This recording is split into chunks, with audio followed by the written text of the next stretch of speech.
عورت ہو تو عورت کے بارے میں ہی بات کرو گی، مرد ہو تو مرد کے بارے میں ہی بات کرو گی. یہ ہمارے معاشرے کا ایک کنسیپٹ بن چکا ہے. جبکہ جہاں اللہ اور اس کے رسول کی بات آتی ہے تو صرف اللہ اور اس کے رسول کی ہی بات رہنی چاہیے. باقی عام فہم سی بات ہے کہ عورت ہوگی تو وہ عورت کے حقوق کے بارے میں بات کرے گی، اور مرد ہوگا تو وہ مرد کے حقوق کے بارے میں بات کرے گا. لیکن ہمارے معاشرے میں ایک المیہ یہ ہے کہ میل حضرات جو ہیں وہ پاور میں بھی زیادہ ہیں، اور علماء اکرام کی ایک بڑی جماعت جو ہے وہ میل حضرات سے تعلق رکھتی ہے. اس لیے وہ ہر وقت عورت کو جہنمی ثابت کرنے پہ تلے ہوتے ہیں. جہاں تو مرد حضرات کے حقوق کی بات آتی ہے وہاں پر صاف کہا جاتا ہے کہ نبی کا فرمان ہے کہ اگر مرد زخمی ہو، بیمار ہو شوہر، تو اس کے زخموں کو چاٹ چاٹ کے بھی صاف کرو. جب عورت بیمار ہو جائے اور مرد کے حقوق ادا نہ کر سکے تو مرد کو کھلی اجازت دیتے ہیں کہ تم دوسری شادی کر لو، تمہارے حقوق نہیں یہ ادا کر سکتی. اور جب عورت کی بات آتی ہے تو تب اس کو ایمفسائز کیا جاتا ہے کہ تم جو ہے اس کے حقوق ادا کرو، حالانکہ وہ تمہارے حقوق ادا نہیں کر سکتا. تو اس کے معاملے میں اللہ سے ڈرو. تو اللہ اور اس کے رسول یہ نہیں فرماتے کہ عورت کے معاملے میں اللہ سے ڈرو؟ کیا اللہ کا رسول یہ فرمان نہیں دے رہا کہ اللہ سے ڈرو عورت کے معاملے میں؟ عورت جو ہے وہ کمزور ہے. توبہ توبہ، جب یہاں بات آ جائے تو عورت بے حیا ہے. عورت کے کون سے حقوق ہیں بھائی؟ سارے حقوق تو مرد کے ہیں. کیا کسی کو کبھی یہ حدیث یاد نہیں آئی کہ حضور صلی اللہ علیہ وسلم فرماتے تھے کہ عائشہ جب تم مجھ سے روٹھ جاتی ہو تو میں سمجھتا ہوں کہ آج کل میری کائنات مجھ سے روٹھی ہوئی ہے.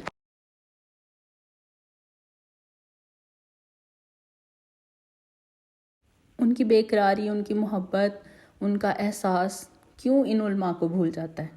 کیا یہ پیار محبت بڑھانے پہ اور میاں بیوی کے اتفاق پہ زور نہیں دے سکتے؟ ہر وقت عورت کو جہنمی ثابت کرنے پہ کیوں تلے ہوتے ہیں؟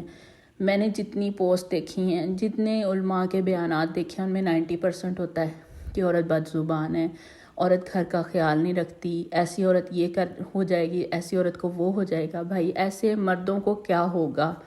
یہ بھی تو بتائیں کہ جنہوں نے عورتوں کی زندگیاں جہنم کی ہوئی ہیں.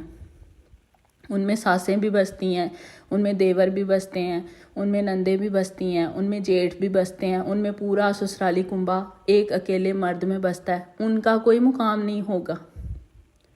اور تم سمیت اور تم جیسے علماء، نام نہاد علماء سمیت ان مردوں کا دوزخ میں کوئی اعلیٰ ہی مقام ہوگا. اللہ تعالیٰ کی پکڑ سے ڈرنا چاہیے. یہ علماء کرام، نام نہاد علماء کرام اور نام نہاد موٹیویشنل سپیکرز جو بنے پھرتے ہیں آج کل ٹک ٹاک پہ، یوٹیوب پہ، سوشل میڈیا پہ، ان سے اللہ کیا ان کی پکڑ نہیں ہوگی؟ اللہ ان سے سوال نہیں کرے گا؟ سب سے زیادہ نا اتفاقی، گھر میں جھگڑے، مردوں کے دماغ خراب کرنا، ان میں فحش باتیں پھیلانا، میں بھی ان سب کا سب سے بڑا رول ہے. جب دیکھتی ہوں کہ میرے ہسبینڈ جو وہ سکرولنگ کر رہے ہیں تو ایسے مواد سامنے آ رہے ہوتے ہیں جس میں ہم جہنمی نظر آ رہی ہوتی ہیں کہ بھائی ہم نہیں بسیں گی، ہم اپنے حقوق بھی نہ مانگیں. وہ جی ایسی ایسی باتیں نکال کے میں آپ کو 1 منٹ میں آپ کو اب جی ایک پوسٹ ہے، بیوی کا غیر مناسب رویہ اور بد زبانی شوہر کو جلدی بوڑھا کر دیتی ہے، اور اگر آپ شوہر کو جوان دیکھنا چاہتی ہیں تو اس سے خوش اخلاقی سے پیش آئیں. او بھائی میری بات سنو، پوسٹ کرنے والے انکل، تم بھی تو ایک میل ہو، تم بھی تو میل کے بارے میں ہی پوسٹ کرو گے. یہ تو بولو کہ ایک مرد جب گھر آتا ہے تو وہ یہ سوچتا ہے کہ میری بیوی گھر میں صبح سے کتنے کام سر انجام دے رہی ہے، کتنی ڈیوٹیز نبھا رہی ہے، کون کون سے کام جو ہیں، کون کون سے ایسے کام جو میں کر ہی نہیں سکتا. ایک دن ان کو بچے سنبھالنے پڑ جائیں، شام کو یہ لوگ بس گھر چھوڑ کے بھاگ جائیں گے.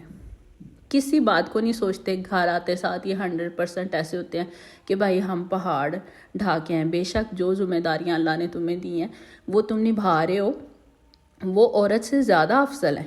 لیکن عورت کی ذمہ داریوں کا افضل ہونا، ان پہ تمہارا کوئی غور و فکر نہیں ہے، اس پہ تمہاری کوئی پوسٹ نہیں ہے. اور اگر عورت بیچاری ڈیفینڈ کرنے لگ جائے تو اسے ناقص العقل کہہ کے، کم عقل کی مالک کہہ کے، تو اس کو جو ہے نا وہ ٹال دیا جائے. اتنا پیارا دین ہے ہمارا.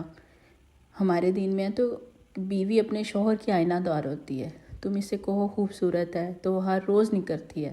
تم اسے خدمت گزار کہو، وہ مزید خدمت کرے گی. تم اسے سراہو، اس کا اعتماد اور بڑھے گا. ٹھیک ہے، لیکن ہر وقت اس میں نقص نکالتے رہو گے تو اسے کھوکھلا کر دو گے تو وہ بھی تو ٹیڑھی پسلی سے پیدا ہوئی ہے. یہ بھی تو ہمارے اللہ اور رسول نے ہی بتایا نا. اس کو سیدھا کرنے کی کوشش میں تم اسے توڑ دو گے، ٹھیک ہے۔ اس کے ساتھ دوستی اور رحم کا رشتہ رکھنے کے بارے میں تو کوئی حدیث نہیں پڑھی آپ لوگوں نے۔ بیوی کو ایسا ہونا چاہیے، بیوی کو ویسا ہونا چاہیے، بیوی کو گھر سنبھالنا چاہیے۔ بھائی سب سے بڑی امانت کی حفاظت وہ کر رہی ہے، وہ اس کی اپنی ذات ہے، ٹھیک ہے۔ کتنے فیصد عورتیں ہیں؟ 70% عورتیں اپنے گھر چلانے کے لیے، اپنی عزت بچانے کے لیے، اپنے بچوں کو اچھا مستقبل دینے کے لیے 70% عورتیں جو ہیں وہ برے مردوں کے ساتھ گزارا کر رہی ہیں، اور یہ ایک فیکٹ ہے، یہ کوئی ایسی ہی بیکار سی بات نہیں، یہ ایک فیکٹ ہے، ٹھیک ہے۔ کتنے پرسنٹ عورتیں ہیں جو گھر اجاڑ کے خوش ہوتی ہیں؟ کوئی 1%، 2%، 10%، ٹھیک ہے۔ باقی کی 70% عورتوں کی قربانیوں کا کیا؟ بھائی یہ بات اپنے دماغ میں بٹھا لو کہ کوئی کسی کا گھر نہیں خراب کر سکتا اگر آپ کا مرد سپورٹیو ہو، اور اگر آپ کے شوہر میں ہی 1000 ساسوں کی روحیں سمائی ہوئی ہیں تو آپ نے ایک ساس کو بھائی کیا مود الزام ٹھہرانا ہے؟ اگر وہی آپ کو دن رات ٹارچر کر رہا ہے، ٹونٹ کر رہا ہے، وہی آپ کو دن رات جو اذیت پہنچا رہا ہے، آپ کے بچوں کے سامنے آپ کو ڈس آن کر رہا ہے، ٹھیک ہے، آپ کی ڈگنیٹی کو چیلنج کر رہا ہے، تو آپ کسی بھی ساس نن سے پریشان نہ ہوں۔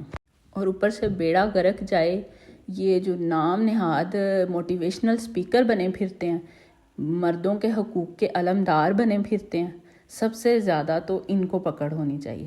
ہماری جو گورنمنٹ کے سطح پہ ان پہ جو ہے نا کوئی قانون امپلیمنٹ ہونا چاہیے کہ آپ کسی کو اتنا وہ ہائپر کر دیتے ہیں۔ آپ یقین کیجئے گا مجھے لگتا ہے کہ ہر مرد کو اپنی بیوی جو ہے نا وہ ایک ناگن لگتی ہوگی، ریل میں ناگن لگتی ہوگی۔ جس طرح کی پوسٹ یا جس طرح کی جو ہے نا وہ میں آج کل دیکھ رہی ہوں، مجھے شرمندگی ہونے لگ جاتی ہے اپنے عورت ذات ہونے پہ۔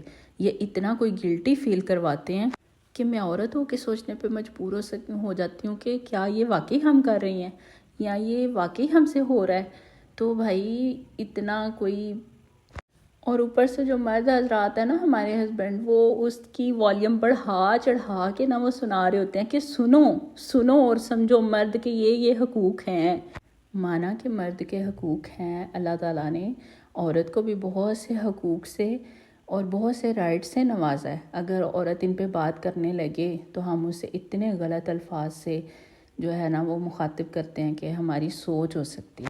حالانکہ ہمیں یہ پھیلانے کی ضرورت ہے، ہمیں یہ بتانے کی ضرورت ہے کہ میاں بیوی کا ایک دوسرے سے بڑھ کے کوئی بھی دوست نہیں ہو سکتا۔ تجربہ یہ ہے کہ زمانہ افلاس اور مصیبت میں سب اپنے اپنے حساب سے الگ ہو جاتے ہیں، ماں باپ تک انسان کو چھوڑ دیتے ہیں، چاہے وہ بیوی کے ہوں چاہے وہ شوہر کے ہوں۔ اگر راحت کا کوئی راستہ ہے تو وہ میاں بیوی کی آپس کی محبت ہے، ٹھیک ہے۔ وہ کوئی دوست، کوئی رشتہ، کوئی اور جو ہے نا ریلیشن، وہ سکون اور وہ آرام آپ کو مہیا نہیں کر سکتا جو یہ رشتہ کر سکتا ہے۔ اور میاں بیوی گاڑی کے 2 پہیے ہیں، ایک نہ ہو تو دوسرے کا چلنا ناممکن ہے۔